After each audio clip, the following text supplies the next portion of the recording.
Hello everyone. ഇന്ന് നമ്മൾ പറയാൻ പോകുന്നത് അഖിൽ പി ധർമ്മജന്റെ റാം കെയർ ഓഫ് ആനന്ദി എന്ന നോവൽ ആണ്. ഈ നോവൽ ആലപ്പുറക്കാരനായ ഒരു പയ്യന്റെ ചെന്നൈയിലേക്കുള്ള യാത്രയുടെയും അവിടെ അവൻ കണ്ടെത്തുന്ന സൗഹൃദങ്ങളുടെയും പ്രണയത്തിന്റെയും ഒരു വലിയ രഹസ്യത്തിന്റെയും കഥയാണ്. ചെന്നൈ നഗരത്തിന്റെ പശ്ചാത്തലം കഥയിലെ ഒരു പ്രധാന കഥാപാത്രം പോലെയാണ് ഇതിൽ അവതരിപ്പിച്ചിരിക്കുന്നത്. കഥയുടെ നായകൻ ശ്രീറാം അരവിന്ദ് എന്ന റാം. സിനിമ സംവിധാനം ചെയ്യാനും നോവലെഴുതാനും സ്വപ്നം കണ്ട് ആലപ്പുഴയിൽ നിന്ന് ചെന്നൈയിലേക്ക് വണ്ടി കയറുന്ന ഒരു മലയാളി ചെറുപ്പക്കാരനാണ് റാം. ഒരു ഫിലിം സ്കൂളിൽ ഡിപ്ലോമ കോഴ്സിനാണ് അവൻ എത്തുന്നത്. ചെന്നൈയിൽ അവന്റെ സുഹൃത്തിന്റെ സഹോദരനായ ബിനീഷിന്റെയും റൂംമേറ്റ് കിരണിന്റെയും കൂടെയാണ് റാം താമസം തുടങ്ങുന്നത്. പുതിയ നഗരം, പുതിയ ഭാഷ, പുതിയ ആളുകൾ എല്ലാം റാമിന് ആദ്യം ഒരൽപ്പം ബുദ്ധിമുട്ടുണ്ടാക്കുന്നു. കോളേജിൽ റാം അവിടെ വെട്രി, രേഷ്മ എന്നീ സഹപാഠികളെ പരിചയപ്പെടുത്തുന്നു. വെട്രിയും രേഷ്മയും അർദ്ധസഹോദരങ്ങളാണ്, എങ്കിലും നല്ല സ്നേഹബന്ധമുണ്ട്. കോളേജിലെ റിസപ്ഷനിസ്റ്റ് ആണ് ആനന്ദി. റാം കോളേജിൽ നിയമങ്ങൾ തെറ്റിക്കുമ്പോഴെല്ലാം ആനന്ദിയുമായി പ്രശ്നങ്ങളുണ്ടാകുന്നു. അവൾ കർക്കശക്കാരിയാണ്, എപ്പോഴും എന്തോ തിരക്കിലാണ്. റാം അവളുമായുമുള്ള ബന്ധം ഉടലെടുക്കുന്നത് ഒരു ശത്രുതയിൽ നിന്നുമാണ്. ട്രെയിൻ യാത്രകൾക്കിടയിൽ റാം മല്ലി എന്ന ട്രാൻസ്ജെൻഡർ വ്യക്തിയെ പരിചയപ്പെടുന്നു. തമിഴ്നാട്ടിൽ അരവാണി എന്ന് വിളിക്കപ്പെടുന്നവരുടെ ജീവിതത്തെക്കുറിച്ച് മല്ലിയിലൂടെ റാം മനസ്സിലാക്കുന്നു. റാംന് മല്ലിയോട് സഹോദരതുല്യമായ ഒരു അടുപ്പം തോന്നുന്നു. മല്ലിയുടെ നിഷ്കളങ്കതയും ജീവിതത്തിലെ പോരാട്ടങ്ങളും കഥയിൽ ശക്തമായൊരു വൈകാരിക തലം നൽകുന്നു. വെട്രിയും രേഷ്മയും താമസിക്കുന്ന വീടിന്റെ ഉടമസ്ഥയാണ് പാട്ടി. ഭർത്താവ് മരിച്ച് ഒറ്റപ്പെട്ടു കഴിയുന്ന പാട്ടിക്ക് വെട്രിയും രേഷ്മയും മക്കളെപ്പോലെയാണ്. പിന്നീട് റാമും ആനന്ദിയും ഇവരുടെ കുടുംബത്തിന്റെ ഭാഗമാകുന്നു. ആദ്യമൊക്കെ റാമും ആനന്ദിയും തമ്മിൽ ചെറിയ കാര്യങ്ങൾക്കുപോലും ഉടക്കുന്നു. ഒരു ദിവസം പാട്ടിയുടെ വീട്ടിൽ വെച്ചുള്ള അവരുടെ വഴക്കിനിടെ അവിടുത്തെ തേനീച്ചക്കൂട് ഇളകുകയും എല്ലാവർക്കും കുത്തേൽക്കുകയും ചെയ്യുന്ന ഒരു രസകരമായ രംഗമുണ്ട്. എന്നാൽ ഈ വഴക്കുകളും വാഗ്വാദങ്ങളും പതിയെ പരസ്പരമുള്ള ആകർഷണത്തിനും ഇഷ്ടത്തിനും വഴിമാറുന്നു. റാംന് ആനന്ദിയോട് അഗാധമായ പ്രണയം തോന്നുന്നു. അവനും ആനന്ദിയും വെട്രിയും രേഷ്മയും പാട്ടിയും മല്ലിയും അടങ്ങുന്ന ഒരു കൂട്ടായ്മ രൂപപ്പെടുന്നു. ഈ സൗഹൃദവും സ്നേഹബന്ധവും റാന്റെ ചെന്നൈ ജീവിതത്തിന് പുതിയൊരു അർത്ഥം നൽകുന്നു.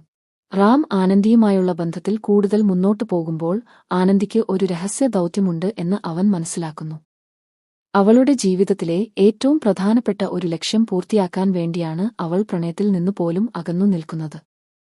ആനന്ദി ചില രഹസ്യ മീറ്റിംഗുകളിൽ പങ്കെടുക്കുന്നതും മറ്റാരുമറിയാത്ത ചില കാര്യങ്ങളിൽ ശ്രദ്ധ കേന്ദ്രീകരിക്കുന്നതും റാമും കൂട്ടുകാരും ശ്രദ്ധിക്കുന്നു. ഇതൊരു തെറ്റിദ്ധാരണകളുടെ ഒരു വല സൃഷ്ടിക്കുന്നു.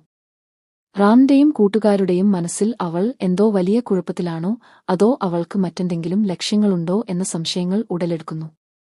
രേഷ്മയാണ് ആനന്ദിയുടെ രഹസ്യങ്ങൾ തേടി ആദ്യം അന്വേഷണം തുടങ്ങുന്നത്. ഈ അന്വേഷണം പലപ്പോഴും നാടകീയമായ വഴിത്തിരിവുകളിലേക്ക് കഥയെ കൊണ്ടെത്തിക്കുന്നു. മല്ലിയുടെ ജീവിതകഥ നോവലിലെ പ്രധാനപ്പെട്ട ഒരു വൈകാരിക തലമാണ്. ലൈംഗിക ന്യൂനപക്ഷമായതിനാൽ സമൂഹത്തിൽ നിന്നും സ്വന്തം വീട്ടിൽ നിന്നും അവൾ നേരിടുന്ന വെല്ലുവിളികളും അംഗീകാരത്തിനായുള്ള അവളുടെ പോരാട്ടവും നോവലിൽ ഹൃദയസ്പർശിയായി പറയുന്നു. റാം മല്ലിക്ക് വലിയ പിന്തുണ നൽകുന്നു. ഏകാന്തതയിൽ കഴിയുന്ന പാട്ടിയും ഈ യുവതലമുറയുമായുള്ള ബന്ധം മനോഹരമാണ്. അവരുടെ അനുഭവങ്ങളും വാത്സല്യവും കഥയുടെ ആഴം കൂട്ടുന്നു. നോവലിന്റെ അവസാന ഭാഗത്താണ് എല്ലാ സസ്പെൻസുകളും അഴിയുന്നത്. ആനന്ദി ഒളിച്ചുവെച്ച രഹസ്യം പ്രതികാരവുമായി ബന്ധപ്പെട്ടതാണ്. വളരെ വ്യക്തിപരമായ ഒരു നീതിക്ക് വേണ്ടിയാണ് അവൾ ഒന്നിലധികം ജോലികൾ ചെയ്തും പ്രണയത്തിൽ നിന്ന് ഒഴിഞ്ഞുമാറിയും കഷ്ടപ്പെട്ടുകൊണ്ടിരുന്നത്. അവൾക്ക് നഷ്ടപ്പെട്ട ഒരാൾക്ക് വേണ്ടി അല്ലെങ്കിൽ അവൾക്ക് പ്രിയപ്പെട്ട ഒരാൾക്ക് നീതി നേടിക്കൊടുക്കുന്നതിന് വേണ്ടിയുള്ളതായിരുന്നു അവളുടെ ദൗത്യം. റാമിന്റെ പിന്തുണ ആനന്ദിയുടെ ലക്ഷ്യം മനസ്സിലാക്കുന്നതോടെ റാം അവളോടുള്ള പ്രണയം കാരണം അവൾക്ക് പൂർണ്ണ പിന്തുണ നൽകുന്നു. റാമും കൂട്ടുകാരുമെല്ലാം ആനന്ദിക്ക് വേണ്ടി നിലകൊള്ളുന്നു. ഈ ദൗത്യം പലപ്പോഴും അപകടകരമായ സാഹചര്യങ്ങളിലൂടെ കടന്നുപോകുന്നു. അഴിമതിയുടെയും സാമൂഹിക പ്രശ്നങ്ങളുടെയുമെല്ലാം നേർക്കാഴ്ചകൾ ഈ ഘട്ടത്തിൽ നോവലിൽ വരുന്നുണ്ട്.